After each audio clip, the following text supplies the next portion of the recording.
боюнча айтсам, 2021 жылдын 1-январына карата Россиянын аймагына кирүүгө 49.328 адамга тыюу салынган экен. Же болбосо кара тизмеге киргизилген. Мен билем, 2 жолу административдик тартип бузсаң ушул тизмеге киресиң. Алар кайсылар?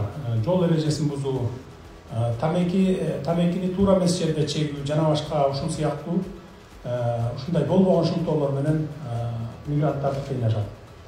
Биз Россия тарапка азыркы тартиптүү өзгөрүү боюнча сунуш бергизебиз.